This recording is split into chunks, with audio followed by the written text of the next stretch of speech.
Silakan duduk, saudara yang dikasihi Tuhan. Kita masih merenungkan tentang kekudusan. Saya rasa ini khotbah yang ketiga tentang hidup kudus. Kenapa hidup kudus itu penting? Saudara yang dikasihi Tuhan, kalau kita sebagai gereja Tuhan dan kita tidak hidup di dalam kekudusan, maka Tuhan tidak akan memperkenankan kita untuk dapat menjangkau banyak orang. Karena ketika Tuhan ingin memakai kita sebagai orang yang menjangkau banyak orang lain, memuridkan orang lain, maka kita harus hidup benar dan hidup kudus di hadapan Tuhan. Nah, kalau kita melihat perintah-perintah Tuhan, seperti minggu lalu kita merenungkan jangan berbuat dosa lagi, kita timbul dalam pikiran kita bahwa perintah itu terlalu sulit untuk kita lakukan. Coba siapa di antara saudara yang berjanji untuk tidak berbuat dosa lagi? Ada? Bisa angkat tangan? Saya berjanji, Pak, mulai hari ini saya tidak mau berdosa lagi. Tapi sukar sekali untuk dapat dilakukan. Itu sukar sekali untuk dapat dilakukan. Karena begitu kita ngomong, kita tidak mau berbuat dosa lagi. Dosa sudah mengintip di depan pintu. Tapi bukan menjadi alasan bagi kita. Allah kalau memberikan perintah kepada kita, bukannya mengatakan bahwa perintah-perintah itu terlalu sukar bagi kita. Allah tidak memberikan perintah yang terlalu sukar bagi kita, tapi faktanya memang harus demikian. Kita harus melakukan perintah-perintah Tuhan. Nah, hari ini kita merenungkan bahwa Allah memerintahkan kepada kita untuk hidup kudus di hadapan Tuhan. Sukarkah itu? Tapi ini perintah. Ini perintah, sama seperti saudara mengatakan bagaimana cara mengampuni seseorang 70 kali 7 kali. Artinya tidak bisa kita mengatakan ada batasnya, nggak ada. Pengampunan itu tidak ada batasnya.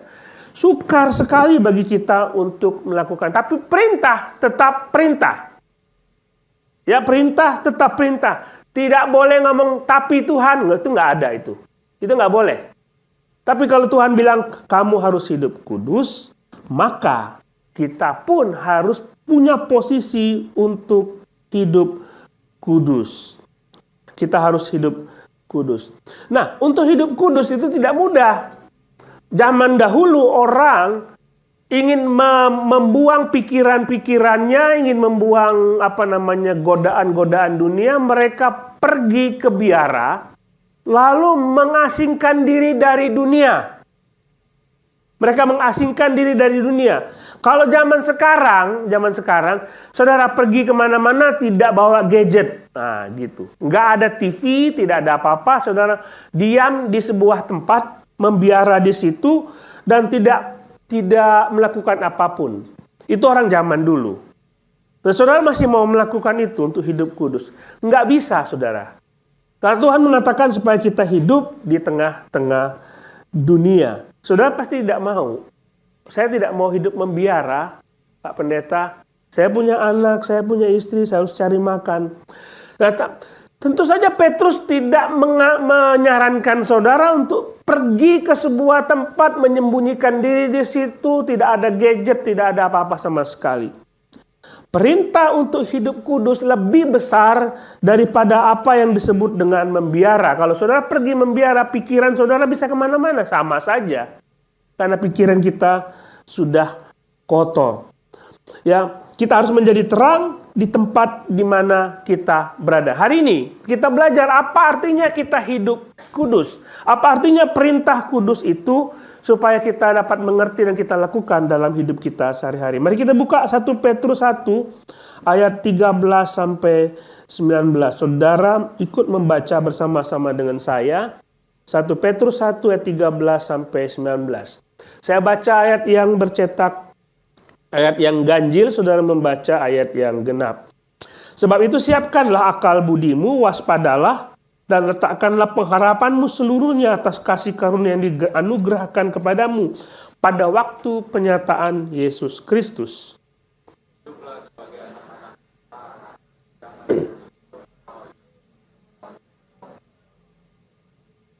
Tetapi hendaklah kamu menjadi kudus di dalam seluruh hidupmu, sama seperti Dia yang adalah kudus, yang telah memanggil kamu.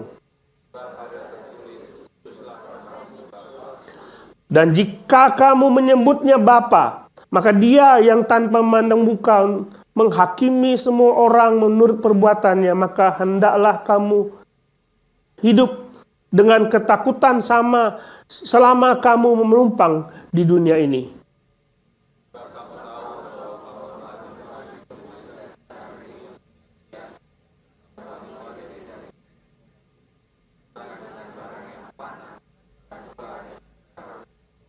Melainkan dengan darah yang mahal, yaitu darah Kristus, yang sama seperti darah anak domba yang tak bernoda dan tak bercacat. Ayat 13 berkata, sebab itu.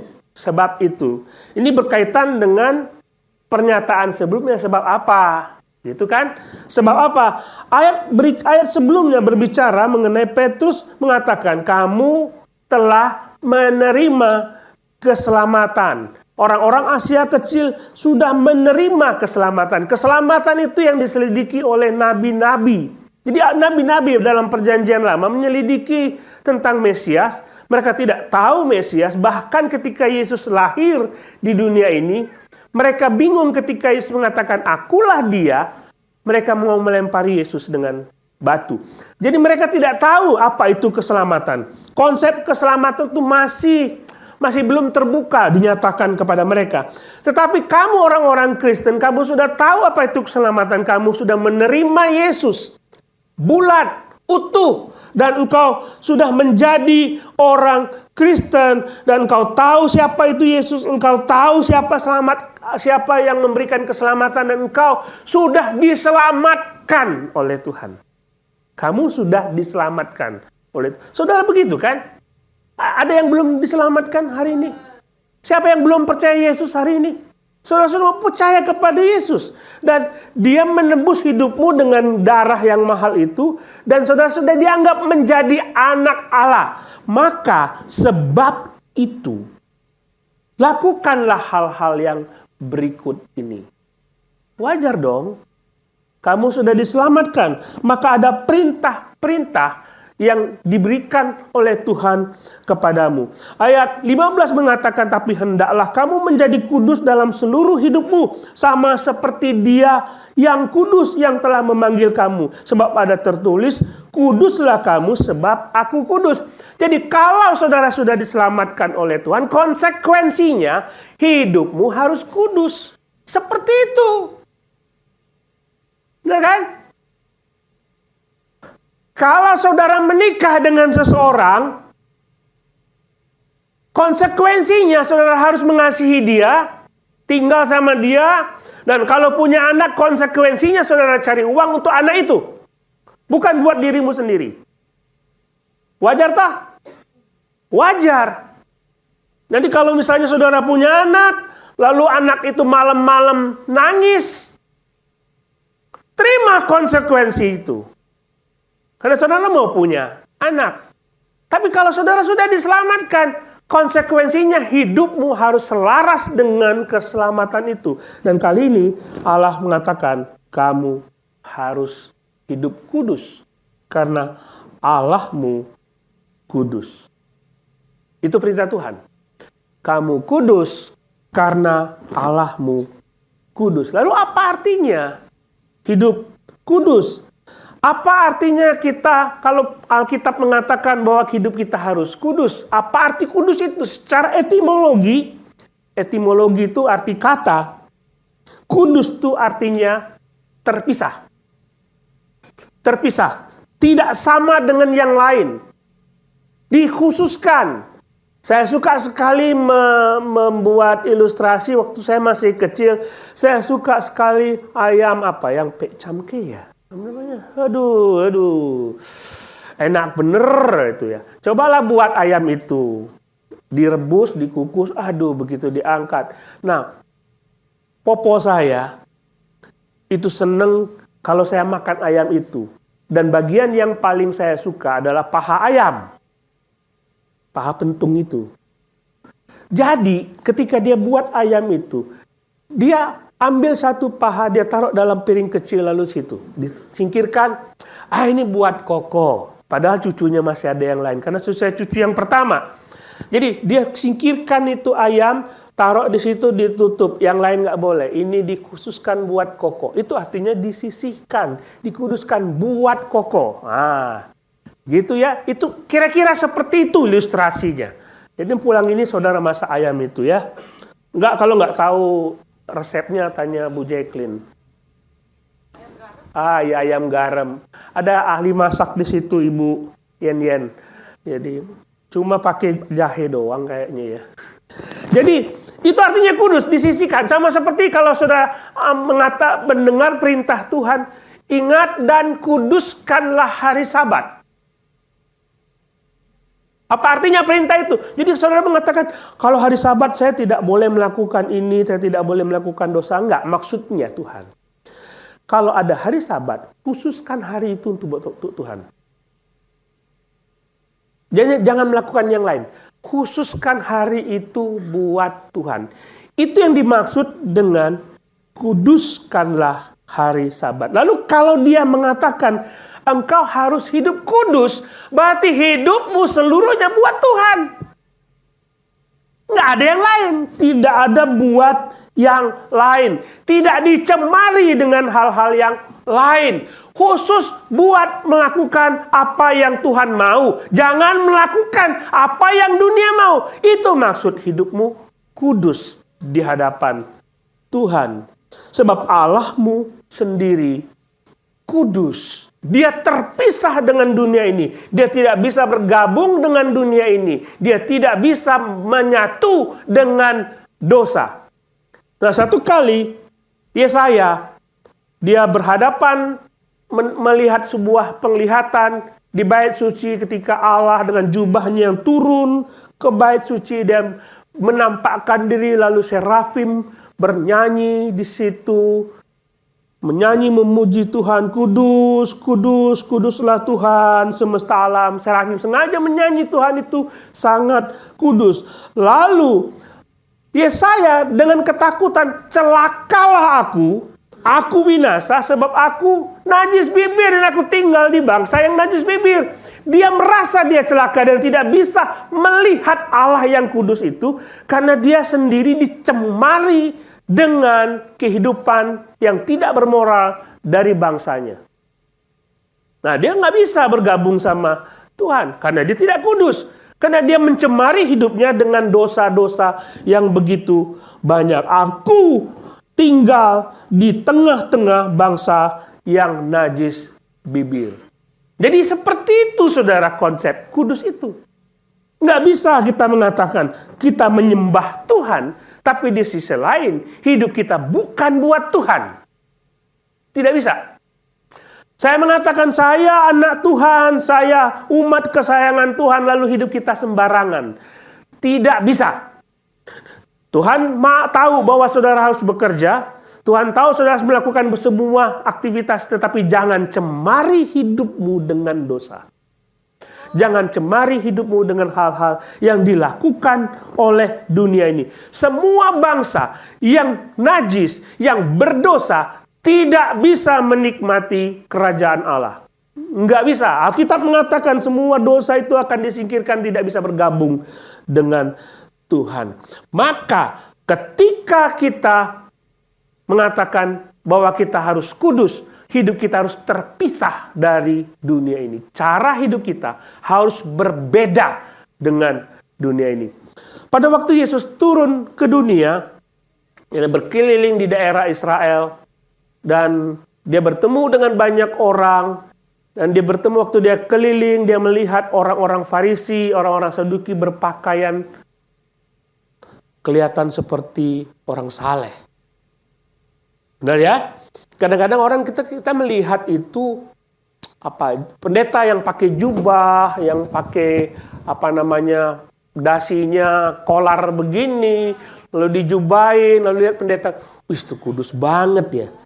Satu kali teman saya khotbah, waktu kami masih SMA, kami diberi kesempatan oleh pendeta untuk berkhotbah. Jadi teman saya khotbah, lalu ketika dia turun, teman saya yang lain bilang, itu orang kudus tuh. Udah bisa khotbah, itu pasti masuk surga katanya. Kadang-kala kita melihat orang berpakaian yang seperti luar biasa, tahu Alkitab, lalu kita mengatakan dia kudus, dia hebat, orang kudus. Nah, orang-orang Farisi juga dianggap seperti itu. Jadi ketika mereka mengatakan apa standar kudus, contohlah orang Farisi. Jadi ketika mereka jalan, misalnya jam 3 sore, mereka jalan, tiba-tiba bunyi jamnya, nggak ada jam ini, cuma mungkin ada lonceng, ada saatnya mereka melakukan doa. Mereka berhenti di tengah jalan, berdoa di tengah jalan. Dilihat oleh orang lain, ini kudus banget. Mereka hafal Alkitab. Mereka bisa berceramah. Ini orang kudus katanya. Menurut orang-orang Yahudi. Tetapi dalam Matius pasal 5 ayat 20, Yesus berkata, maka aku berkata kepadamu, jika hidup keagamaanmu tidak lebih benar daripada hidup keagamaan ahli-ahli Taurat dan orang-orang Farisi, sesungguhnya kamu tidak layak masuk dalam kerajaan surga. Orang yang begitu luar biasa doanya. Dia berdoa, dia berpuasa, dia melakukan yang luar biasa, pergi ke bait suci hampir setiap hari. Kalau kamu hidup seperti itu, kamu nggak layak masuk ke dalam kerajaan surga. Standarnya berbeda. Kenapa Yesus mengatakan demikian? Orang-orang ini, mereka melakukan kegiatan keagamaannya, mereka berpuasa, mereka berdoa, mereka baca Alkitab, tapi hidupnya tetap cemar. Tetap cemar. Orang Farisi itu, satu dia lakukan, pokoknya aku berdoa, aku berpuasa, aku melakukan semuanya itu, tetapi bohongnya tetap bohong. Membunuh orang yang membunuh orang. Apa bedanya? Itu bukan kudus yang dimaksud oleh Tuhan. Jangan nampak secara jasmani saudara kelihatan kudus, tapi di dalam diri saudara sendiri penuh dengan kebusukan. Itu kan Yesus bilang kan? Orang Farisi seperti kuburan yang terlihat rapi, bagus, tapi di dalamnya penuh dengan kebusukan. Nah, kudus di luar bagus, di dalam juga bagus. Kita kudus secara posisi. Secara posisi kita kudus. Maksudnya apa? Ketika Yesus menebus dosa kita, kita itu dianggap oleh Tuhan sebagai orang kudus. Itulah sebabnya Paulus berkata dalam surat-suratnya selalu mengatakan kepada orang-orang kudus, karena Allah menganggap saudara itu sudah terpisah dengan dunia ini. Jadi saudara ingat film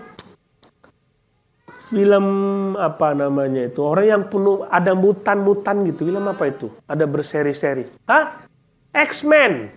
Nah, ada yang profesor itu dia bisa masuk ke dalam ruang komputer entah apa, dan dia bisa melihat semua X-Men, semua manusia mutan itu di seluruh dunia. Dia bisa lihat, ini mutannya, ini mutan ini mutan ada di mana, dia bisa lihat. Saya pikir mungkin Allah seperti itu. Dari langit dia melihat, dari sekian banyak orang-orang di dunia ini ada orang-orang kudus, milikku. Terpisah, walaupun hidupnya bersama dengan orang-orang cemar. Tapi di pandangan Allah, kita secara posisi dianggap benar dan dianggap kudus oleh Tuhan. Secara posisi. Nah, hal yang secara posisi ini harus dibarengi dengan tindakan dan pikiran. Karena Allah sudah menganggap kita kudus, maka seharusnya seluruh hidup kita, pikiran kita, dan tindakan kita seharusnya kudus. Nah, kita lihat dalam ayat ke-13, sebab itu siapkanlah akal budimu, waspadalah dan letakkanlah penghadapan seluruhnya atas kasih karunia yang dianugerahkan kepadamu pada waktu penyataan Kristus. Bagaimana hidup kudus itu? Jadi bukan cuma nampak di luar saja kita dengan berpakaian yang luar biasa, kita pergi ke gereja. Tapi ada dua hal yang dibicarakan oleh Petrus di sini. Kalau engkau hidup kudus, maka hendaklah engkau kudus dalam pikiranmu. Disebutkan di situ, sebab itu siapkanlah akal budimu. Dia bicara mengenai akal budi. Dan akal budi itu harus dipersiapkan. Harus dipersiapkan. Di dalam terjemahan asli atau dalam bahasa Living Standard Version itu disebutkan, engkau harus mengikat pinggangmu, harus bersiap-siap. Ikat pinggangmu. Kau lihat contoh gambar berikut ini. Ini contohnya. Ada orang yang paling tidak siap itu yang paling atas kiri itu. Jadi kalau ada kejadian apa-apa dia nggak siap. Yang paling siap itu seperti ini. Jadi dia mengikat pinggang itu. Jadi mereka bajunya kan kayak gitu. Repot itu. Ya, saya bingung kalau punya baju begitu mesti pergi kemana-mana nebang pohon misalnya begitu. Pasti diikat dulu. Ya kan? Diikat dulu. Nah, mereka ikatnya begini. Pikiranmu harus siap-siap. Pikiran kita mesti dipersiapkan. Melakukan persiapan sedemikian rupa supaya kita tidak lengah. Nah, bagian berikutnya dia mengatakan waspadalah, bersiaplah dengan akal, siapkanlah akal budimu dan waspadalah. Waspada itu artinya sadar. Sadar itu ini dalam bahasa, coba saya ingin mengajak pikiran kita, apa dimaksud oleh Petrus. Yang disebut dengan waspada itu terjemahan dalam bahasa Yunani artinya tidak boleh ada alkohol. Tidak boleh ada minuman keras. Coba ya, kalau misalnya saudara diminta naik sebuah jembatan kecil, satu batang saja. Saudara dikasih minuman beralkohol, lalu saudara mabuk, bisa nggak saudara jalan? Nggak bisa. Jadi artinya pikiranmu itu tidak boleh diisi dengan hal-hal yang lain. Pikiranmu harus murni. Tidak boleh dinodai dengan hal-hal yang lain. Pikiranmu harus murni dan tidak boleh dirusak oleh apapun. Nah, Pak Petrus mengatakan, kalau saudara mau kudus, jangan isi pikiranmu dengan hal-hal yang buruk. Jangan diisi, jangan kasih makan pikiranmu dengan hal-hal yang buruk. Ini gini sini saudara. Kalau saudara lihat anak-anak kita main gadget seharian, boleh nggak? Kalau mereka sekarang umur misalnya 14, 15, 16 tahun, saudara bebaskan gadget tanpa saudara awasi, mau nggak? Kenapa? Pikir nanti dia membuka sebuah situs, aplikasi yang tidak sepadan dengan usia mereka. Pikiran kita, emang kenapa kalau dia buka aplikasi dengan yang tidak sepadan dengan pikiran mereka, dengan usia mereka?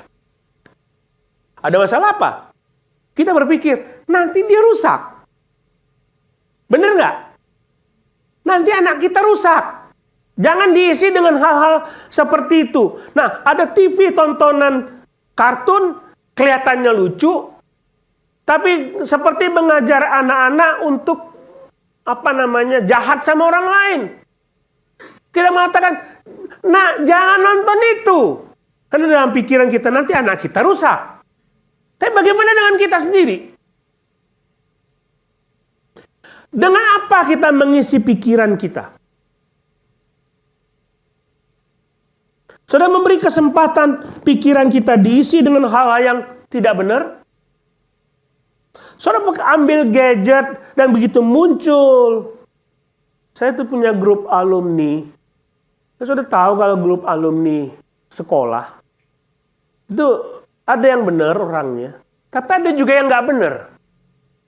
Suka kirim gambar ini, kirim gambar itu, karena dia tahu saya pendeta, mereka hati-hati. Ada pendeta di grup ini. Hati-hati. Tapi tetap saja dikirim. Dan kalau dikirim, saudara klik. Oh, ini kelihatannya gambar ini deh. Waktu saudara terima kiriman seperti itu, apa yang dalam pikiran saudara? Tertarik untuk melihat atau abaikan? Kita mengisi pikiran kita dengan hal-hal yang tidak benar.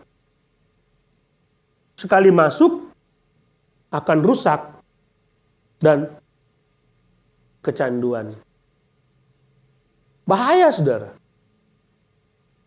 Bahaya. Lebih baik, ini ekstrimnya. Lebih baik balik ke HP zaman dulu. Mau nggak? Mau nggak balik ke HP zaman dulu yang tet. Layarnya nggak ada. Nggak mau kan? Oh, Pak kuno sekali Pak Pendeta. Yang dijaga itu bukan HP-nya, pikiranmu.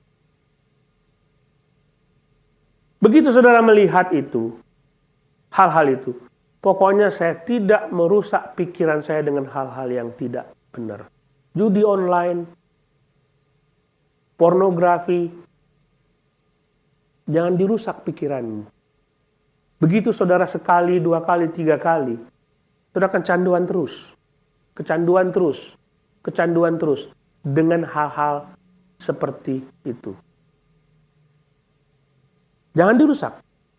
Ya itu gadget, saudara. Tapi lingkungan kita juga bagaimana? Kita sering ketemu dengan seseorang, lalu kita mulai mencoba untuk mendekati dan mulai melakukan hal-hal yang tidak benar. Lalu kalau tidak diisi dengan hal-hal seperti pikiran kita, mesti diisi dengan apa, Pak Pendeta? Petrus mengatakan, letakkanlah pengharapanmu seluruhnya atas kasih karunia yang dianugerahkan kepadamu pada waktu penyataan Yesus. Dia ingatkan, nanti Yesus akan dinyatakan kepada dunia. Yesus akan dinyatakan, dia akan datang kedua kali dan saudara akan melihat sendiri dengan mata kepalamu dan saudara akan melihat dia di atas awan-awan. Itu pikiran kita harus tertuju kepada dia yang akan datang. Hiduplah seolah-olah bahwa dia akan datang hari ini dan siap menjemput kamu. Kalau saudara sudah berpikir seperti itu, nggak ada pikiran yang lain. Hari ini aku menantikan Yesus datang kedua kali. Pikirannya ke sana, kepada Kristus, bukan kepada hal-hal yang mencemarkan pikiran kita. Coba kita renungan aja. Tiap hari yang masuk ke dalam otak dan hati kita itu apa? Kristuskah atau kecemaran?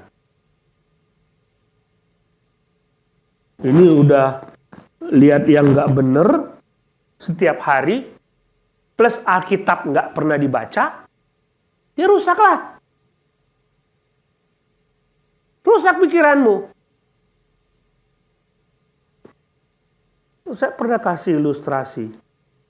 Kalau ada satu gelas air bersih, dikasih 1 sendok tinta, maka air ini akan berubah sesuai dengan warna tinta. Bagaimana caranya supaya air ini bisa bersih kembali? Tuangkanlah dalam gelas itu sebanyak mungkin air bersih. Benar? Tumpah, Pak Pendeta.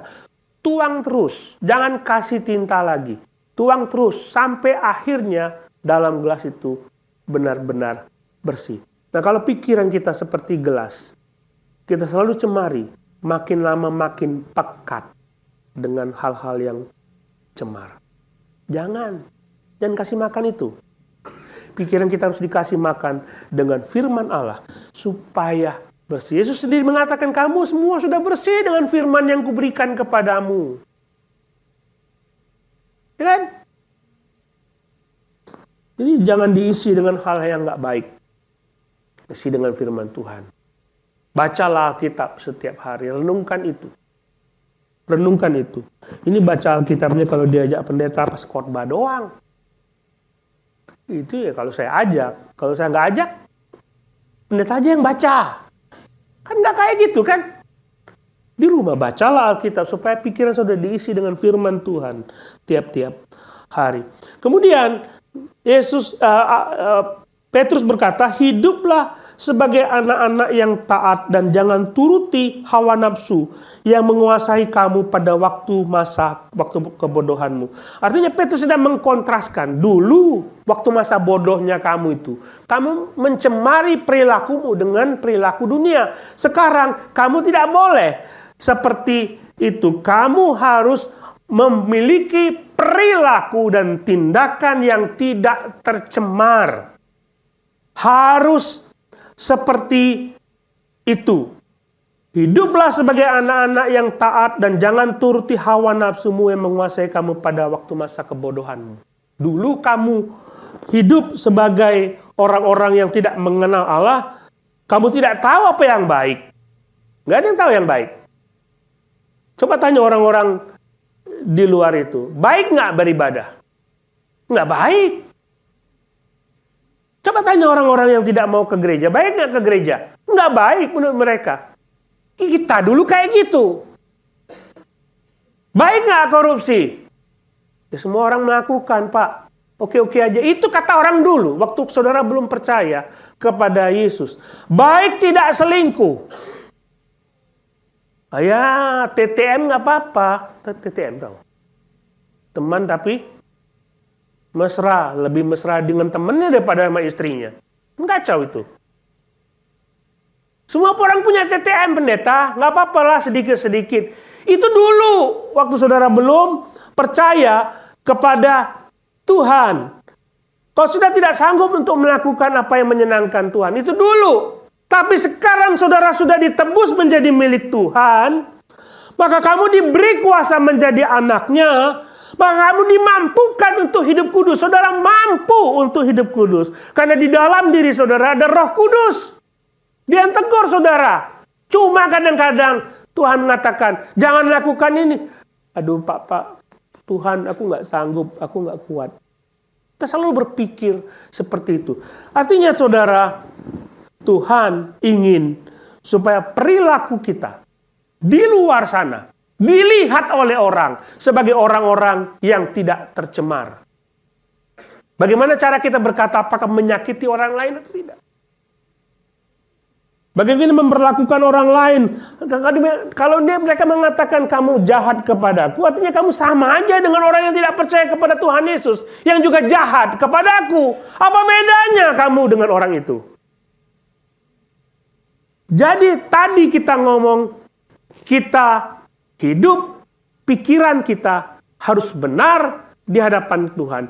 Tidak tercemar. Kali ini Tuhan mengatakan tindakan kita harus tidak tercemar. Perbuatan kita harus tidak tercemar.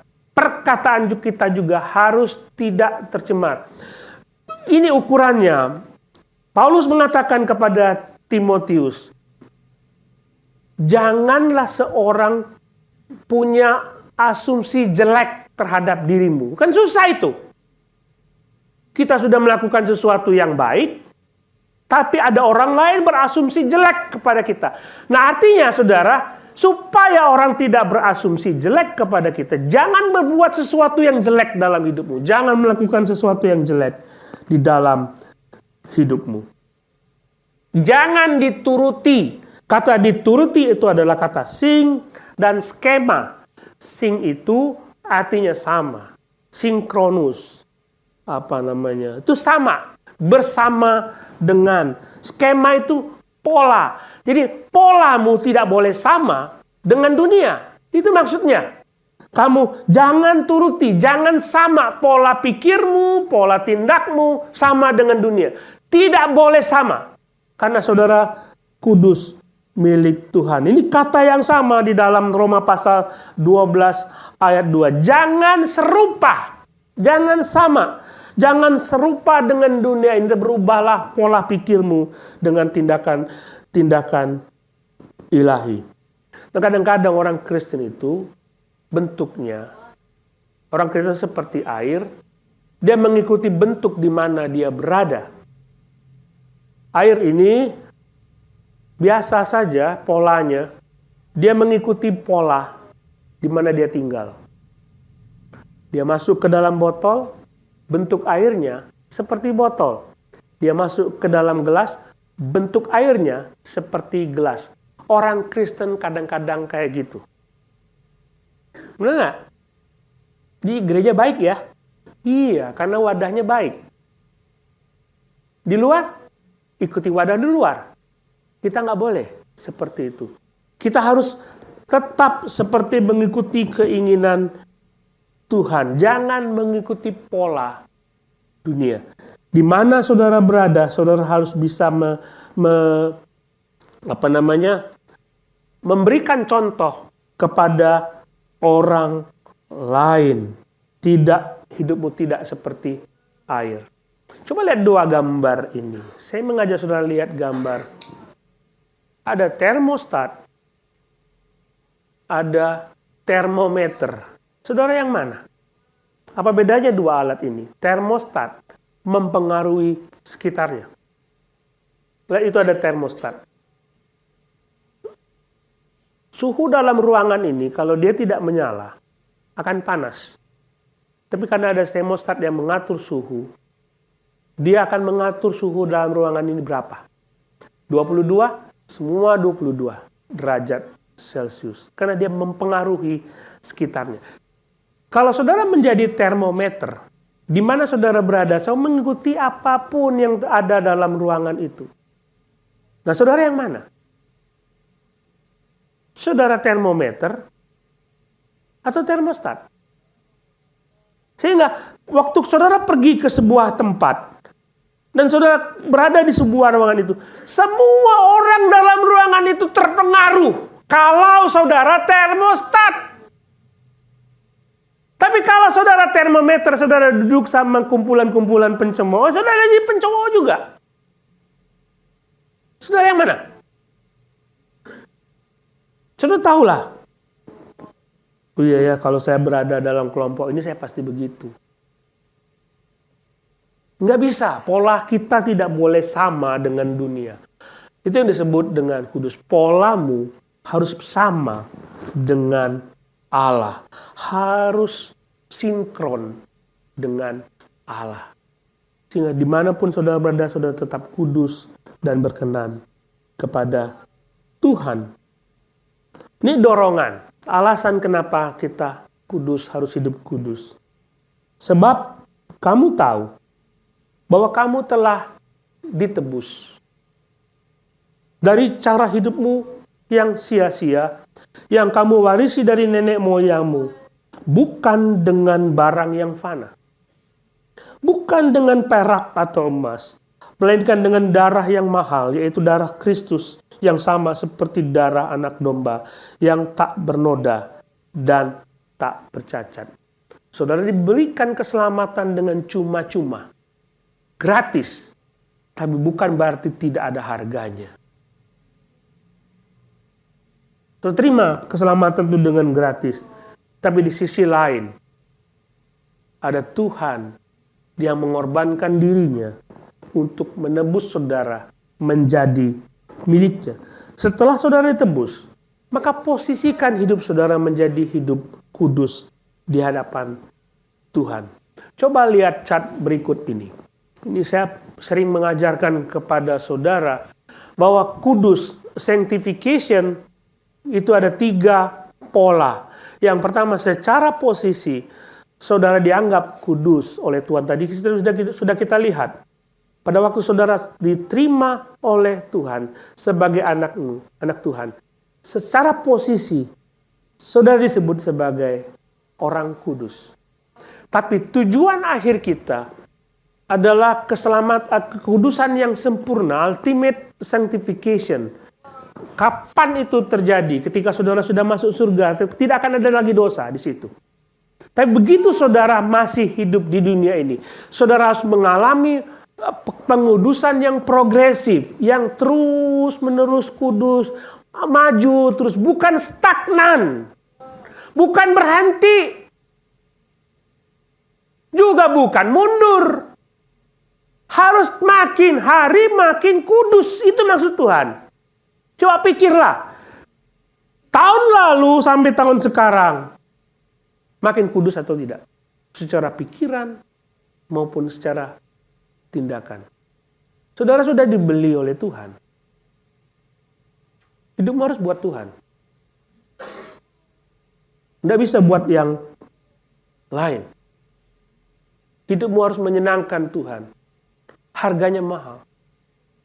Mahal nggak? Saya tanya, apakah saudara menghargai darah Yesus? Menghargai dia yang mau berkorban buat saudara. Apakah saudara menghargai itu? Kalau dia minta saudara hidup kudus, apakah berlebihan?